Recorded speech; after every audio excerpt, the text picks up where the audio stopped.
নমস্কার বন্ধুরা, প্রাণ গার্ডেনিং চ্যানেলের আরেকটা ভিডিওতে সবাইকে স্বাগত জানাই। আমি এর আগে তোমাদের সাথে আলোচনা করেছিলাম যে জানুয়ারি মাসে আমরা লেবু গাছের ঠিক কী পরিচর্যা করলে আমরা গাছ ভরে ফুল পাবো। সেই ভিডিওটা যারা দেখোনি, চ্যানেলে এখনও ভিডিওটা আছে, তোমরা প্লিজ চ্যানেল ভিজিট করে ভিডিওটা দেখে নিও। আজকে আমি আলোচনা করব যে জানুয়ারি মাসে যখন গাছে ফুল আসতে স্টার্ট করবে তারপর থেকে আমরা ঠিক কি পরিচর্যা করব যাতে করে সেই ফুলগুলোর বেশিরভাগই যেন ফলে পরিণত হয়, ঝরে যেন না যায়। তো গাছ ভরে ফল পেতে এইবারে আমাদের কি পরিচর্যা করতে হবে সেটা নিয়ে আমি আলোচনা করব। বন্ধুরা, গাছের ফুল ঝরে যায় তার কয়েকটা কারণ আছে। সেটা হচ্ছে মূল খাদ্যের ডেফিসিয়েন্সি, ওয়াটার ম্যানেজমেন্ট, কখনো কখনো অনুখাদ্যের ঘাটতি এবং পোকামাকড়ের আক্রমণ। এইগুলো যাতে না হয় সেগুলো আমাদের খুব ভালো করে খেয়াল রাখতে হবে। প্রথমেই আসি ছত্রাক ও পোকামাকড়ের আক্রমণ যাতে না হয় তার জন্য কলি এরকম থাকা অবস্থায় তোমরা কি করবে না, ছত্রাকনাশক এবং কীটনাশক স্প্রে করবে। কী ধরনের ছত্রাকনাশক বা কীটনাশক স্প্রে করবে? বন্ধুরা, এই ধরনের ফুল ফুটে যাওয়ার পর কিন্তু ছত্রাকনাশক স্প্রে করা যাবে না। ফুল ফোটার আগে আমাদের ছত্রাকনাশক স্প্রে করতে হবে। সেক্ষেত্রে আমরা কী ছত্রাকনাশক স্প্রে করতে পারি? অ্যান্ট্রাকল অথবা M45 জাতীয় কোনো একটা ছত্রাকনাশক 1 লিটার জলে 1 থেকে 2 গ্রাম গুলে বিকেলবেলা স্প্রে করতে পারি।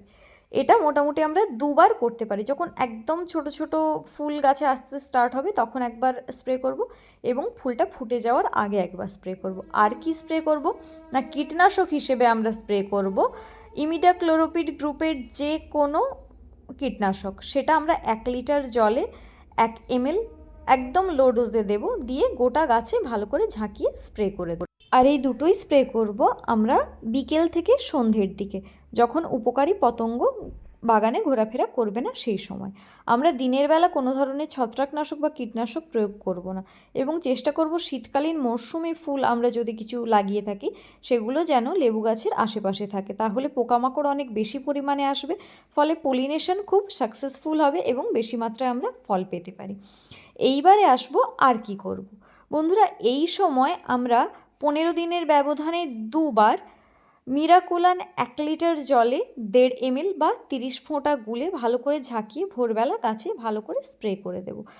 লেবুর গুটি ঝরা বন্ধ করতে সবথেকে ভালো ফল আমি এটা থেকে পেয়েছি। এই গ্রোথ রেগুলেটরটা তোমরা ব্যবহার করে দেখতে পারো। এইবারে আসবো খাওয়ারের বিষয়। গাছে ফুল আসা থেকে ফল গুটি বাঁধা পর্যন্ত যে কয়েকটি মৌল গাছের ফলকে ধরে রাখতে খুব পরিমাণে সাহায্য করে বা গুরুত্বপূর্ণ ভূমিকা পালন করে, তার মধ্যে প্রধান হলো nitrogen, phosphorus, potassium, calcium, sulphur, boron, zinc, manganese এবং আয়রন। তো এইগুলোর যোগান যাতে এই সময় গাছে কোনোভাবেই কম না পড়ে সেদিকে আমাদের খুব সতর্ক দৃষ্টি রাখতে হবে। নাইট্রোজেন স্বাস্থ্যবান ফুল আনতে গাছে খুব সাহায্য করে এবং তার সাথে গাছে প্রচুর এনার্জি যোগায়, ফলে আমরা হেলদি ফল পাই। ফসফরাস ওই ফুলটার যে টাইম স্প্যান সেটাকে বাড়িয়ে রাখে, অর্থাৎ দীর্ঘ সময় গাছে ফুলটা ধরে রাখে। আর পটাশিয়াম স্বাস্থ্যবান ফুল আনতে মোটামুটি সাহায্য করে, এটা আমরা সবাই জানি। তো এই খাদ্যের যোগান আমরা কিভাবে দেব? বন্ধুরা, এই গাছগুলোতে আমি নভেম্বরের শেষে মিক্সড খাবার দিয়েছিলাম। সর্ষের খোল, নিম খোল, হাড় গুঁড়ো ও শিংকুচি সম পরিমাণ মিশিয়ে তার থেকে পরিমাণ মতো আমি দিয়েছিলাম। তো আমি এই সময় আবার ওই খাবারটা রিপিট করব, তবে সেটা একটু অন্যভাবে। সেটা কিভাবে না, সর্ষের খোল, নিমখোল, হাড় গুঁড়ো, শিংকুচি মিশিয়ে আমার যে মিক্সড খাবারটা হয়েছিল সেটা তো আমি গাছে দেবই, তার সাথে সাথে গাছ পিছু আমি কিছুটা করে কম্পোস্ট দেব। এক্ষেত্রে আমি গোবর সার দিচ্ছি। তোমাদের কারো কাছে যদি পাতা পচা বা ভার্মি কম্পোস্ট কিছু থাকে তোমরা সেটাই ব্যবহার করতে পারো। কতটা পরিমাণ ব্যবহার করবে? যদি 10 বা 12 ইঞ্চির টব থাকে সেখানে হাতের 2 মুঠো পর্যন্ত কম্পোস্ট ব্যবহার করা যেতে পারে, এবং যদি 25 লিটারের জারে থাকে গাছটি, তখন তোমরা হাতের 4 মুঠো ব্যবহার করতে পারো, এবং 50 লিটারের যদি হাফ ড্রামে থাকে তখন 4 ইঞ্চির একটা ছোট টব ভর্তি করে সেই পরিমাণ কম্পোস্ট গাছে ব্যবহার করা যেতে পারে। অনেকে গুটি বাঁধার আগে পর্যন্ত গাছের গোড়ায় মিক্সড খাবার দিতে রাজি থাকেন না, কিন্তু যেহেতু মিক্সড খাবারটা ডিকম্পোজড হতে সময় লাগে তাই আমি সেটাকে এই সময় দেওয়াটাই বেশি প্রিফার করি। আর বন্ধুরা শুধুমাত্র জৈব সার দিলেই হবে না, এই সময় কিন্তু কিছুটা পরিমাণে রাসায়নিক সারও গাছে প্রয়োগ করতে হবে।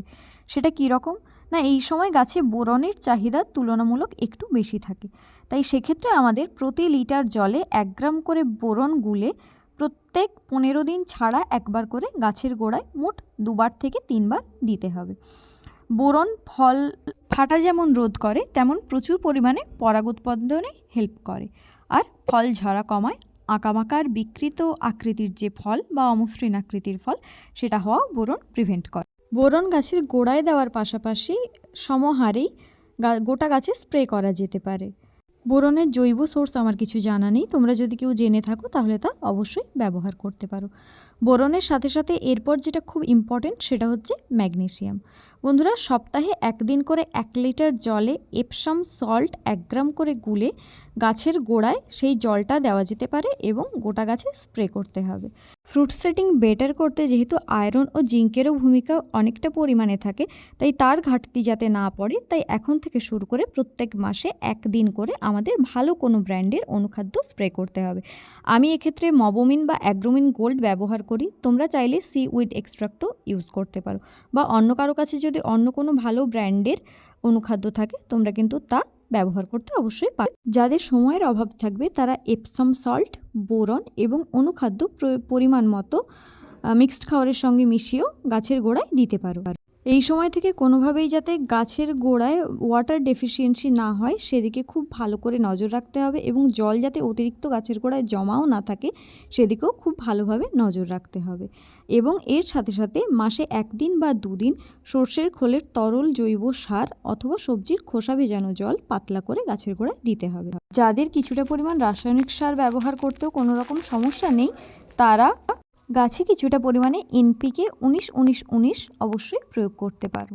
বন্ধুরা, ব্যক্তিগত অভিজ্ঞতা থেকে বলছি, লেবুর ফ্রুট সেটিংয়ে 19-19-19 খুব ভালো কাজ করে।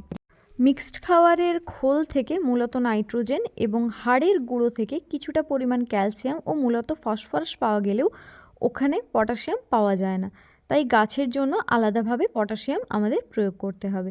সেক্ষেত্রে গাছ পিছু প্রয়োজন মতো সাদা পটাশ অথবা কলার খোসার গুঁড়ো গাছের গোড়ায় প্রয়োগ করতে হবে। তা না থাকলে কিছুটা লাল পটাশ বা বায়ো পটাশও ব্যবহার করা যেতে পারে পরিমাণ মতো। এক্ষেত্রে বিশেষভাবে মনে রাখতে হবে যে গাছের বয়স যদি 2 বছরের বেশি না হয়, সেখানে গাছ ভরে ফুল এলেও যতই সার দেওয়া হোক বা পরিচর্যা করা হোক তাতে কিন্তু খুব বেশি পরিমাণে ফল দাঁড়াবে না। তাই আমাদের উচিত গাছকে ম্যাচিওর হতে দেওয়া। সেক্ষেত্রে প্রয়োজন হলে প্রথম বছরের সব ফুল ভেঙে দেওয়া উচিত এবং প্রথম বছর গাছের গ্রোথের দিকে নজর দেওয়া উচিত। তো বন্ধুরা, এই ছিল আমার লেবু গাছে ফুল আসার পর থেকে কি করলে ফল বেশি পরিমাণে সেট হবে এবং গাছ থেকে আমরা বেশি পরিমাণে ফল পেতে পাবো সেই সংক্রান্ত ভিডিও। তোমরাও এটা ফলো করে দেখো, তোমাদেরও প্রচুর পরিমাণে ফল সেট হবে। আজকের ভিডিও এই পর্যন্তই, আসছি অন্য একটা ভিডিও নিয়ে। নমস্কার।